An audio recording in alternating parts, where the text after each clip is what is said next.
And now I'd like to invite up Biana Chimba, who will introduce Monica Youn.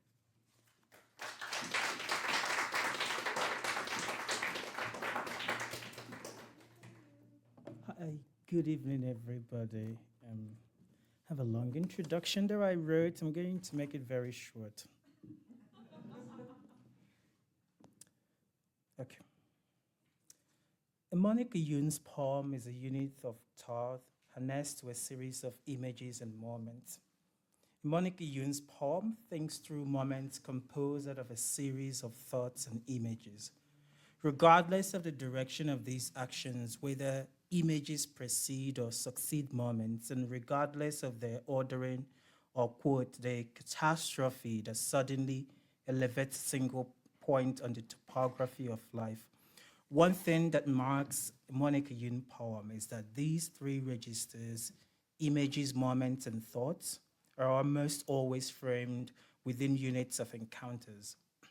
The other marker of her poems, perhaps more pointed and acutely felt in her latest collection, From, but no less emblematic of her entire body of work so far, is that nearly all encounters are anchored within tight, recursive narratives that perform multivalent functions.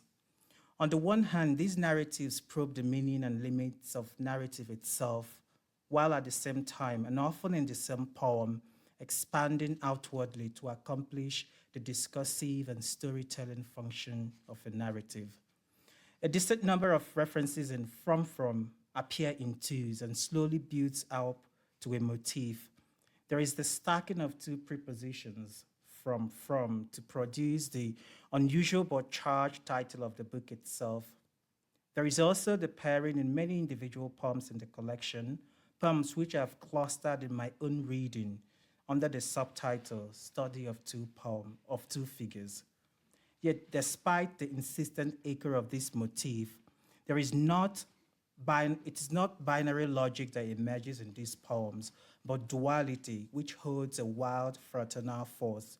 Duality which simultaneously contains and produces the explosive drama from where the energia of the poem, from where the energia pulsating through the collection emanates from. Beyond these established functions, the motif also enacts the interconnectedness of the mythical and the historical, the then and now, desire and the bodies that contain and express it, the violence that insists on controlling and when it cannot, destroying both. Riding along is also the arbitrary logic of implication, which is inevitably attached to those racialized as order. As Monica writes in the Study of Two Figures, Pacifier and Sadder, to mention the Asianness of the figures is also to mention by implication the Asianness of the poet. To mention race, it is not necessary to mention race where it is not necessary to mention race is taboo, which is to say, even what is rendered singular is assigned a double, a weighty echo, which is to say, in this book, even language is implicated. Because as she writes later in a long sequence titled In the Passive Voice, even if the cookies were the subject of the sentence, they would, by definition, still be subject to something else. They are, by definition, under another's control or domination, acted upon. And if you have been rendered an object, you don't get to object. A reader of Monica's work is only started into recognition midway through the book that the landscape of her poems is constructed not with sharp poetry materials, although the poignancy remains. The world that her poems build are built from beginning otherwise slant or prosaic forms, often in their finished and finalized states. All her books are poetry books engaged with other genres and modalities of creativity. They are unconstrained and explosive in their range, and as far as reach is concerned, very, very horizontal. Her books are astute examples of how interlinked the activities of reading and writing are to the creative process, and how generative maximizing both can be, because each project so far has only burnished the linking chains in that reading, writing, and thinking continuum. From her debut collection, Batter, which negotiates the unstable spaces of myth and history, to the latest and fourth collection, From, which uses parables and allegory to illustrate the caustic and distorting effects of racism. Each project takes off and begins from close encounters with art that is not poetry. Her second book, Ignaz, is named after and contains a variation of love poems based on the popular comic character, Ignaz Mouse, the rodent anti-hero and love object of George Harriman's classic comic strip. In Monica's hands, a case of unrequited love, or better yet, unrecognized hate, between a cat and a mouse becomes an opportunity to vividly capture and interrogate the way that humans are trained to reorient our bodies and faculties around an object of desire. The certainty that one's lover will appear in the West, backlit by oranges in instant glass. The ability to intuit a lover's presence from the way unseen flutes keep whistling the curved phrases of your body. The narrative motifs and haunting landscapes of Crazy Cat, which appear, disappear, and flicker back on, become a stage where the limits of the lyric poem, especially as a medium capacious enough to hold the cyclical elements of romanticized love, is put to test. Black Acre, the book that introduced me to Monica Youn's poetry, is a series of ekphrastic studies. What began in the world of legal fiction, the term Black Acre is a placeholder term for a hypothetical estate. What begins in the world of legal fiction becomes aware of mediating and meditating on topics ranging from fertility, personal destiny, and the limits of the autobiographical voice. She refracts the particulars of her life through different prisms, including Ballad of the Hanged Man, in which a group of hanged men speak in a collective voice, and also John Milton's Sonnet 19 on his blindness. Whether she's responding to sculpture, painting, parables, allegory, mythology, both classical and contemporary, these poems compel the reader to find value in the moments nestled between encounter and departure, compels the reader to revel in the trace element, the residue that remains after one has moved on from an artwork, the aftertaste as well as the afterthoughts that push to the fore the often hidden politics that frame how we look at art or gaze and engage with it. I'm going to read this excerpted poem. In Exhibition of the Hanged Man, she writes, "To spectate is a verb that does not mean to watch. It is intransitive, although the Latin root specter means to watch. Nonetheless, it is wrong to say you spectate me, but not wrong to say you watch me. If you spectate, you become multiple. You are an audience defined by your attention to the spectacle. If I'm the spectacle, I become temporal, bounded in time. I am an event now, a kind of show. I entertain visitors." Monica Youn is the author of 4 poetry collections, including From, which was a finalist for the 2023 National Book Award and was listed in the New York Times 100 Notable Books of Poetry and was listed in the New York Times 100 Notable Books of 2023.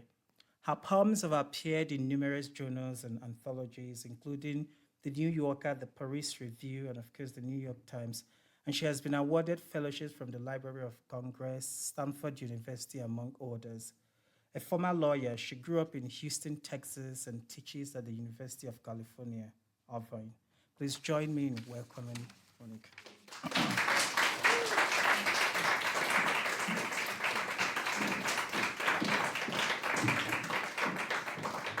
Thank you, Beyond, for that wonderful and incisive introduction. And I'm so happy to be here in this beautiful gallery, and I also wanted to thank Hannah and Sadie and Aaron for your work in bringing me here. And I'm really thrilled to be reading here with Béatrice and to be part of the process that brought this book into the world, tiny part, but very excited.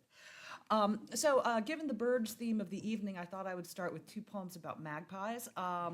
So I'm sort of obsessed with magpies. I did a very deep dive into them. And so magpies have always interested me because, you know, in European traditions, the magpie is kind of the thief, the hoarder, it's bling obsessed, none of which is actually scientifically true. And then in the West, the magpie is often considered to be associated with the devil. In the States, it was considered to be vampiric and was hunted almost to extinction because they thought it was drinking the blood of cattle. But in any case, I'll just read two of these. One of them is very, very short. In Eastern traditions, I'm a little dizzy because of the altitude. In Eastern traditions, particularly East Asian traditions, the magpie is considered a harbinger of good luck, a friend to lovers, and is in fact the traditional symbol of Korea and particularly the Korean proletariat. Parable of the magpie's name, Pika Pika. So pica is a disease in which women, particularly pregnant women, will eat things like clay or dirt or stones or metal that do not have any nutritious value. And pica pica is the scientific name for the magpie. Parable of the magpie's name, Pika Pika. Who was it who taught you to want what will not feed you, that you can not make a house by eating a wall? Let's do this one. Parable of the magpies in the West. And the magpies flew west and came to a land where there were many flocks and herds that were ill-tended and diseased. And the magpies said to each other, "Indeed, this is the place we have been seeking, and here we will make our home, for here there is food for us, consuming the vermin that so torment these animals and open raw wounds in their tormented flesh. And this will be our work and the service that we offer to the Westerners, and therefore they will welcome us and reward us richly." And the magpies tended to the herds, and therefore the magpies found their work and raised their children, and other magpies came to join them. And the Westerners watched the magpies, and at first the Westerners were glad in their coming for the care that the magpies gave to those among them so long uncared for. And therefore the magpies walked proudly among them. And the magpies had neat black coats and neat white shirts, and the magpies nodded their neat black heads and called to each other with loud voices.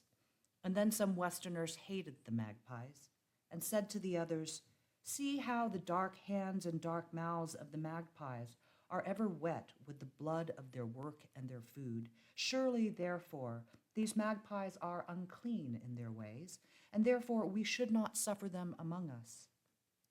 And then a sickness came upon the land, and many died among the Westerners, and also among the magpies, and those who were sick were cared for by the magpies.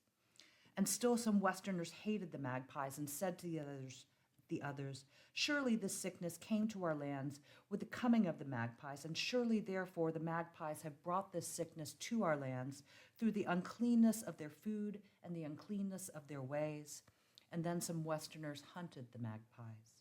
And some of the magpies cried out and said, "Why do you hunt us? Are we not those who care for you, even in this sickness?" But other magpies answered them and said, "But has it not always been so, you who have chosen to care for those who are not your own?" I think I'll just read actually one more poem so that we can move on to Beatrice, but it is a long poem. This is the last poem in the book. It's called "Detail of the Rice Chest," and you need a little background information for it. So it centers on a figure, Crown Prince Sado, who is an 18th century Korean prince. And what happened was, the accounts are kind of conflicting, but what seems to have happened is that Prince Sado, he was the crown prince. He marries this amazing woman known as Lady Hyekyung. He has a son who's known as the Grand Heir. And then he seems to go homicidally insane. And he rapes and kills dozens of people, courtiers. And because he is the crown prince, there's very little that anyone can do about the situation. His person is considered sacrosanct. And even if the king condemns him as a criminal or exiles him, that will taint the entire line of succession. There will be no heir, and the nation will be thrown into civil war. So what the king does is, on a hot July day in Seoul, he asks Sado to appear before him at the palace and to apologize for his crimes, and Sado does and begs for his life. And the king asks for a rice chest to be brought. Now, a rice chest is just what it sounds like, holds rice. It's about 4 foot by 4 foot by 3 feet. And the king asks Sado to get into the rice chest. And Sado does, and the king closes the rice chest. Some point, the grass is heaped on top of the rice chest, and it is bound with rope. And about 8 days later, Sado dies. Detail of the rice chest. In the 2015 Korean film, The Throne, the rice chest sits in the center of the vast symmetrical courtyard of Changgyeonggung Palace. The film is called The Throne in English. In Korean, it is called Sado. A Korean-speaking audience would be presumed to know in advance who Prince Sado was. An English-speaking audience is presumed not to have this knowledge. Although this is a historical film for a Korean-speaking audience, the well-known story functions as mythology at the level of symbol.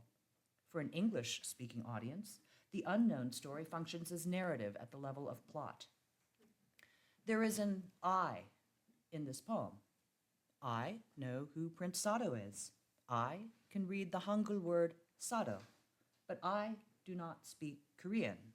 I am a member of the English-speaking audience.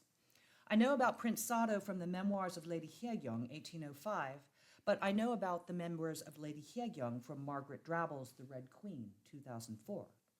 Margaret Drabble's The Red Queen is about Lady Haegyong, but Lady Haegyong was never a queen, nor is she associated with the color red. The name is misleading. The name of the film, The Throne, is also misleading. The film does not focus on the throne, it focuses on the rice chest. Like a magnifying glass, the stone courtyard focuses the gaze on the rice chest. The gaze increases in intensity and heat. July temperatures in Seoul average 84 degrees Fahrenheit with average humidity of 78%. I've been to Seoul in July. I have worn hanbok on a summer day, but only once. I have never seen a rice chest. The rice chest is a functional object and stands in contrast to the highly decorative architecture of the palace courtyard. Its plainness renders it inscrutable, impenetrable.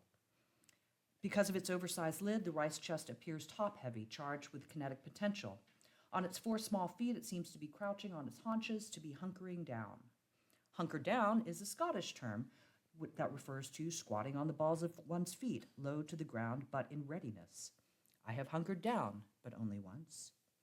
Midway through the film, the rice chest is bound with thick rope, with a knotted webbing of 4 or 5 thicknesses of coarse fibrous rope. The quantity of rope exceeds the function of the rope to such an extent that the rope binding seems decorative, symbolic. I have been bound with rope, but only once. After it is bound, the lid of the rice chest is heaped with grass. For a Korean-speaking audience, the grass-covered rice chest would resemble a traditional grassy burial mound, would evoke ancestral tombs or even the prehistoric dolmens, which feature massive rocks perched on 4 small feet. I have seen the grassy burial mounds of my ancestors, but only once. For me, the rope-clad, grass-covered rice chest resembles a barbarian idol. According to the online etymology dictionary, the word barbarian comes from the Greek, meaning any non-Greek, and carries a derogatory connotation, those who speak a language different from one's own.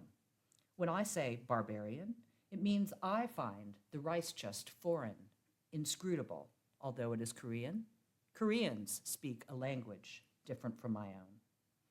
In the film, the walls of the rice chest are made of thick planks with chinks between them that admit slim shafts of light, drips of water. But the walls of Korean rice chests are made of solid panels of wood. Planks with chinks between them would admit pests, especially insects, into the rice chest. Such a rice chest design would not be functional. Partway through the film, we see a multi-legged insect enter the rice chest through a chink between the boards. The single insect is followed by a horde of identical multi-legged insects wriggling through the chinks in the walls. We understand the insects to be a hallucination of the dying Prince Sado.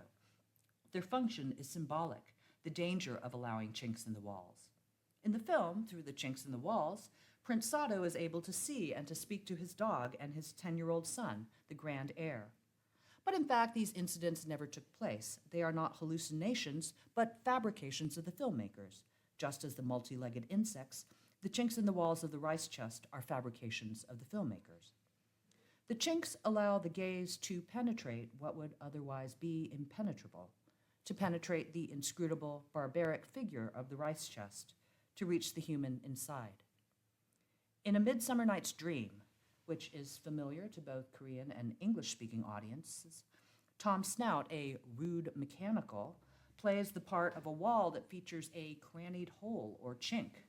The joke is that a human being portrays an inhuman object, since only an inhuman object would feature such a chink. I do not know who would find this joke funny. When asked to show me thy chink, Tom Snout holds up 2 fingers. I have seen boys hold up 2 fingers.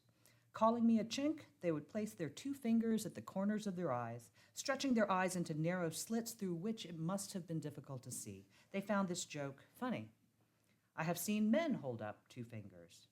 They would use their tongues to penetrate the chink between their fingers, rendering the gesture obscene. The tongue thrust between the fingers reads as sexual, whereas an outthrust tongue without the fingers would be merely rude. Neither gesture is intended to be funny. Both the boys and the men would use their 2 fingers to symbolize my body, a body that without a chink might seem impenetrable. The primary meaning of the English word chink is a split or crack, a narrow fissure or valley. Chink also has a racially derogatory meaning, referring to a Chinese person, or by extension to any East Asian person, since an English-speaking person using a racially derogatory term would not be expected to differentiate among East Asian people. I have asked boys to differentiate among East Asian people. Upon being called a chink, I would say, "You're so stupid. I'm not a chink, I'm a gook." The Korean-American comedian Margaret Cho later used a similar statement as a punchline to a joke. I find this joke funny, and some members of a Korean-speaking audience might find this joke funny. I do not know whether other members of an English-speaking audience would find this joke funny. The term gook was used by English-speaking soldiers to refer to Korean people during the Korean War. It was later used by English-speaking soldiers to refer to Vietnamese people during the Vietnam War, since English-speaking soldiers do not differentiate among East Asian people. The term gook may derive from the Korean word for American, migook. Hearing Korean people say this word, English-speaking soldiers thought that the Korean people were calling themselves gooks, mi-gook, and followed suit. The word migook in Korean literally means beautiful country. Migook is a transliteration of the Chinese character megwo, which also mean beautiful country. I know how to pronounce migook, but not megwo. There are several accounts of why megwo came to mean American. Some claim it's a simple phonetic approximation. Others claim that megwo was selected out of several possible phonetic approximations by 19th century American missionaries. All commentators seem to agree that neither Korean people nor Chinese people literally believe that America is a beautiful country. But both Korean people and Chinese people must call America beautiful in order to speak its name. Neither Korean people nor Chinese people refer to themselves as gooks or chinks. Neither Korean people nor Chinese people refer to themselves as Korean or Chinese. Korea is an English word which seems to derive from a mispronunciation of the name of the Goryeo dynasty by Silk Road traders and was first recorded by Marco Polo. China is an English word which seems to derive from a mispronunciation of the name of the Jin dynasty by Silk Road traders and was first recorded by Marco Polo. I have said Marco Polo's name many times in a game that requires you to say his name many times. I do not know the origin of the game. Because of the R's and L's, Marco Polo would be a difficult name for Korean speakers to say, but I am not a Korean speaker. I have called myself a gook many times. I have called myself a chink only once, when a white high school friend used the term in conversation, then stopped, realizing her gaffe. "Don't worry," I said. "I know what you mean. X is such an FOB." "What's an FOB?" she asked. "Fresh off the boat," I said. "I may be a chink, but at least I'm not an FOB." We laughed together to relieve the tension, although I do not think either of us found my joke funny. I used the term FOB to show that I considered X to be foreign, a barbarian. I called myself a chink to make myself seem more American. Fresh Off the Boat was my white husband's favorite television show during the time we were married. When we watched it, I hoped that laughing at the pushy Chinese immigrant mother on the show would lessen his dislike of my pushy Korean immigrant mother. I hoped that allowing my white husband to treat my parents as endearingly foreign, fresh off the boat, like the endearingly foreign TV family of Fresh Off the Boat, would make myself seem more American. None of the actors in Fresh Off the Boat are fresh off the boat. Nearly all of them were born in America. By pretending to be foreign, they make English-speaking audiences feel more American. My parents are not fresh off the boat. They have been in America for more than 50 years. They speak both Korean and English. A television is a box that allows us to put people inside it. The television is sometimes called an idiot box, from the Greek for private person, from idios, meaning one's own. But those inside the box have no privacy. We put the inscrutable into a box so they may be scrutinized. I made X inscrutable, I put X into the box. I made my parents inscrutable, I put my parents into the box. I decorated the box so it seemed foreign, barbaric. I made the box inscrutable so it seemed like a distant ancestor. I buried it so it seemed like a grave. I made a chink in the box that the gaze could penetrate. I stayed outside the box. I treated what was inside the box as a joke. I was the English-speaking audience. I watched Fresh Off the Boat on the idiot box. I watched The Throne on the idiot box. In The Throne, a parent puts his son in the rice chest. After the son's death, the rice chest is forced open. After the son's death, his mouth is forced open. 3 spoonfuls of rice are forced into his mouth, rice that might have kept him from starving to death in the rice chest. After the son's death, a name is forced into his mouth. The name is Sado, a name which has meaning for Korean-speaking audiences. I have said Sado's name many times. The son never called himself Sado. There was never a chink in the rice chest. No one could see into the rice chest. There is a you in this poem. You are a member of the English-speaking audience. I let you see into the box, into what is private, into what is foreign, into what is inscrutable, into what has been buried. I am the chink in the box. Thank you.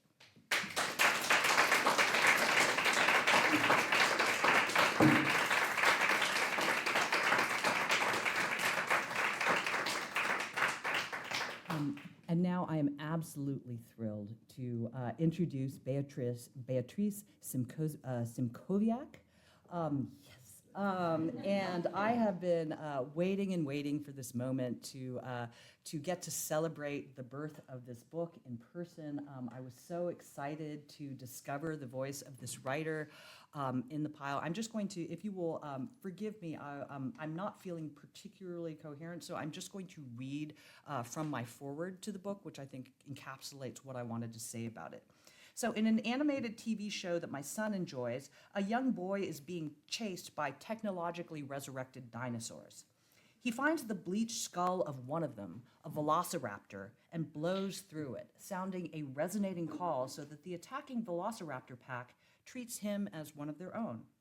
As fantastical as this scene is, I found something about it haunting, the voice of the dead, sounding a desperate call of kinship to the living, to the not yet extinct. Throughout Béatrice Szymkowiak's devastatingly beautiful birds, I felt as if I were responding to a similar call, but the echoing voices in this collection are real, urgent, inescapable, a fusion of elegy and prophecy. With its trills and elisions, grace notes, and percussive cries, the collection gives voice to the billions of birds lost on this continent over the past decades through human predation, industrialization, waste, and sprawl. Where other poets often content themselves with imagining and describing catastrophe, in this collection, apocalypse resounds at the level of language itself, fracturing and stratifying and suturing it, creating grotesquely exquisite hybrids. There are skyscapes and there are nests, breathtakingly contingent conjunctions of softness and structure. This book will stay with you, will teach you to see flickering outlines in the shadow, to hear the echo of wing beats in the desolate breezes. In the imminent, unthinkable future, will it be any consolation if all our swan songs are as beautiful as this? Thank you. Please welcome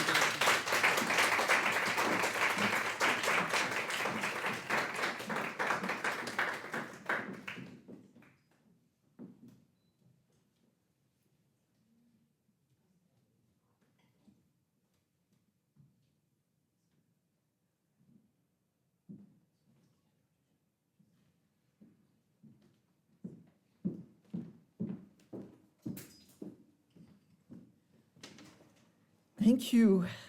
What a beautiful space, yes. First, I would like to thank Monica Youn and the first readers for choosing my book. It actually changed my life. And also Anna and all the team at the University of Utah Press who were so supportive in publishing the book, and Erin and Sadie who helped organizing this event. So I will start by a little introduction because I feel the birds maybe needs more introduction. So if you don't mind, I'm just gonna get my glasses because I'm getting old. And I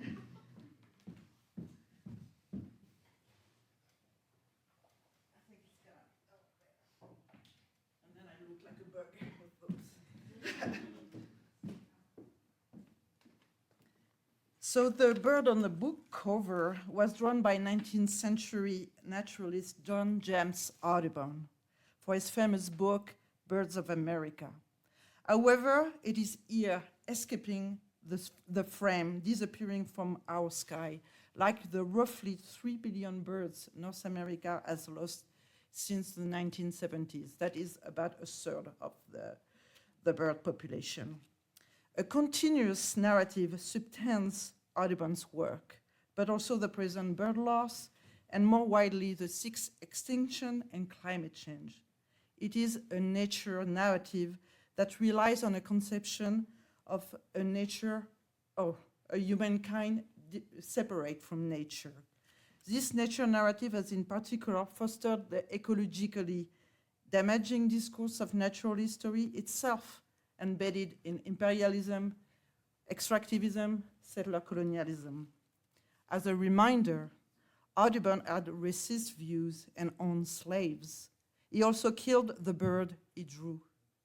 To make his sumptuous drawings more lifelike, he used ropes and sticks to prop the lifeless birds into position as if puppets.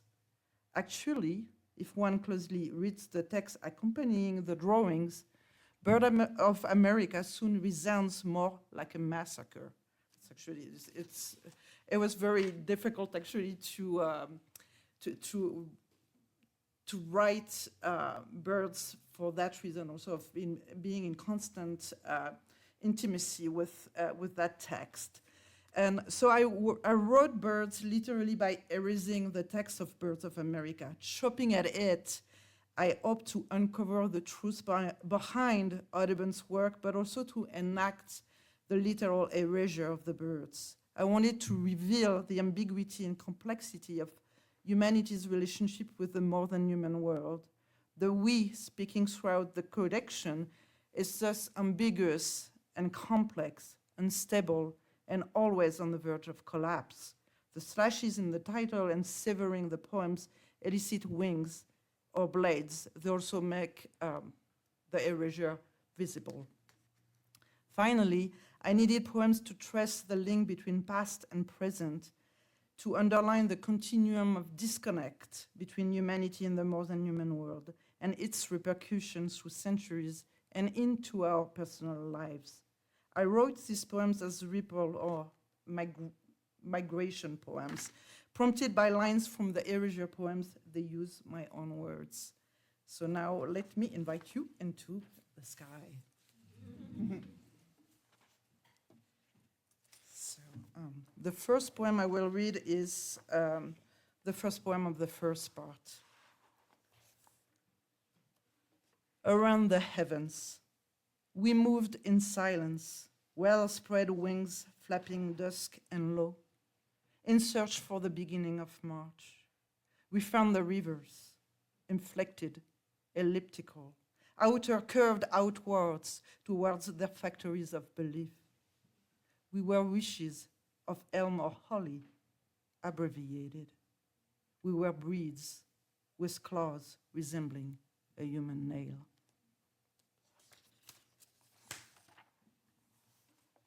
Viscera. The abandoned sticks of hour cling to claws. We wait until farewell the orb devours our lasting. Sunrise, again, sunset mingled in plowed earth yields tubercles of rambling dusk. Our hunger opals the graceful notes we feign. Midsummer warble with bluish angle, sing evergreens, ascending solitude. So this poem is one of those ripple poems, and it was written when COVID happened. We were in Wisconsin with my wife, and we were like, oh shoot, they're gonna close the state. We don't want to stay in Wisconsin. So we packed up our whole life in 3 days and moved to Flagstaff. And so on the way we were exhausted, and the sun was setting, and we were in that place we didn't even know where we were. I looked after, and suddenly the ground seemed to move, and we were like, what the heck? And we realized it was geese all over the fields, and then suddenly in the sky, and there were millions of them, and I looked after, and it was the migration of the geese, and it was actually the 21st of March.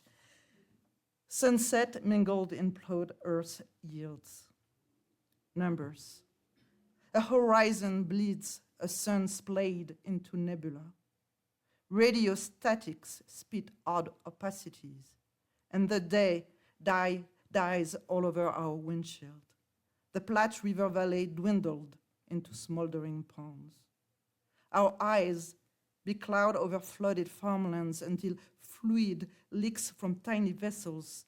Fields suddenly heave into air, darken the sky.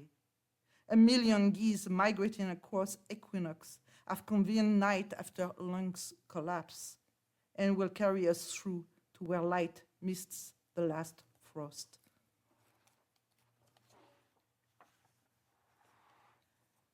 The latter part of autumn.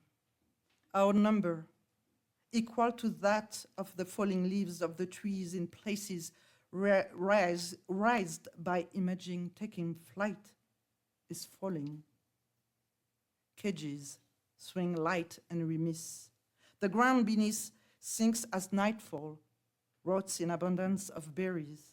We cannot conceive a single wing passing over a meadow, plunge headlong towards the earth that trembles. So the following poem speaks about the connection between nature narrative that really conceive humankind separate from the rest of nature, of the world, and settler colonialism, imperialism, extractivism, capitalism, all the isms that are, destroying us right now. A complete history. In early autumn, on high sandy hills, on an island on the coast, it was dawn, and the fog, and the fog. The density of mist, the heavy gales, rocks here and there, over the course from sunrise to sunset.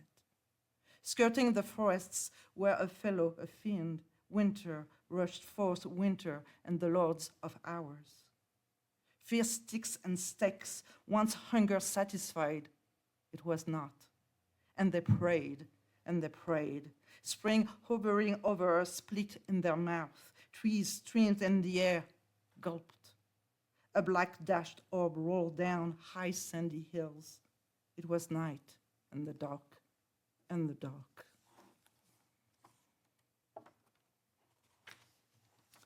So this one is one of another COVID poem, a little further along, confinement notes. Rusty hinges and blunt claws grate our small attachments. An egg moth records cuttings, the salt of sea tells in which driftwood holds time. Shell fragments fill the bottom of cavities. We lie among dead journey and conjure isthmus to cross silence. On the beach, muddy pools collect evening's coolness until night and mangroves take us, one by one, brackish eyes dissolving, locks, limbs unraveled in emerald green farewell. So this poem is one of the books evolve, and there is those parts that speaks more about natural history and their practices. A prize, a new American fauna. This species from open woods with blades. This species as long as it sings. This species accidentally. This species grass against. This species nothing better than skin. This species as proof. This species through glass. This species never before. This species scratching earth. This species from wished for land. This species at the approach of night. This species, but the next. This species when well cooked. This species from sorrow log. This species man. This species of withered reed. This species all creatures, all pleasures. This species from the dried twigs at the extremity of a branch. This species south. This species as if by magic. This species in a single evening. This species dead sticks. And so this one speaks about the process by which Audubon propped the birds to draw them after he killed them. Marionette. The head can rise as if glee could fly out of their throats, as if exceeding departure. When raised, wings decurved from dusk to blossoms, compass migrations displayed as sinew, yonder in a rustling breeze.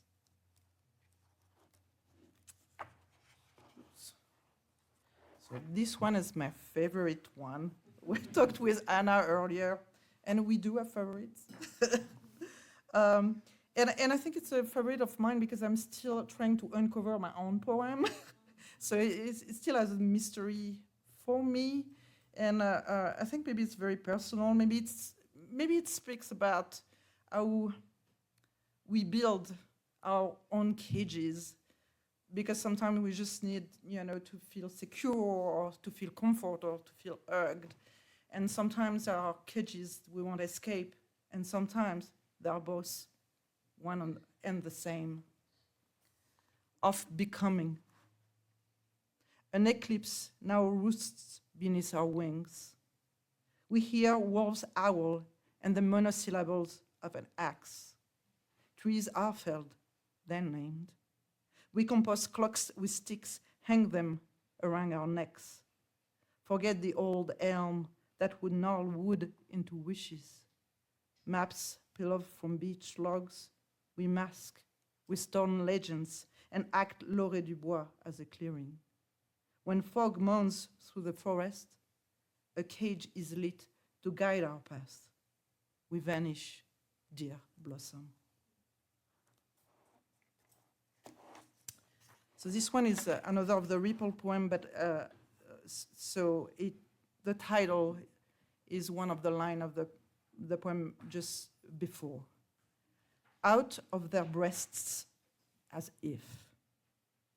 I found a bird skull blooming in an oak grove, like a plague doctor's mask, its beak scented with pinion and juniper.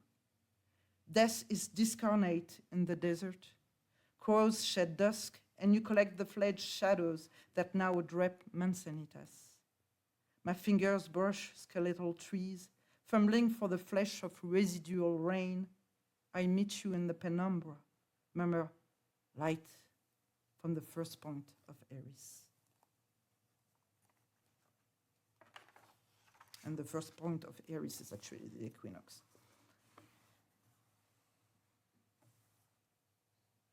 Notwithstanding that the fact of our being has become undeniable, that they cut the blade near the root, that we cling to reeds, neck erect, that they whistle civilities and shift from one hill to another, that we remain, that we by a perfect stillness, that twigs elapse and when least expected, the crossing in southern ways, that wings, tongues, sternums, that intermingled we, they, and steady flickering, that one and that nothing is none but the heft.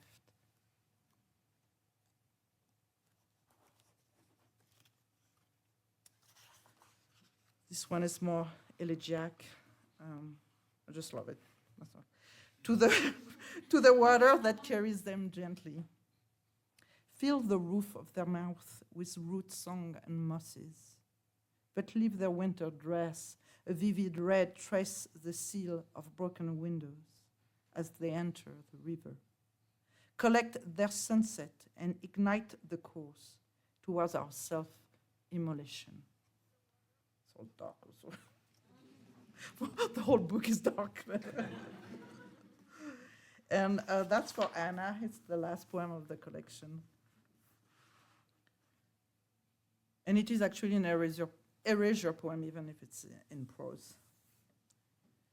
The remembrance of thousands. Twig, twig, beloved. A field of quivering clover, and there, perched on a fence stake, adieu, boughs and mosses. Borders breathe through the night. Wings hatch from blades of grass cleave. An other, not louder than a love call, perched on a fence stake, adieu gentle, as if spring or autumn.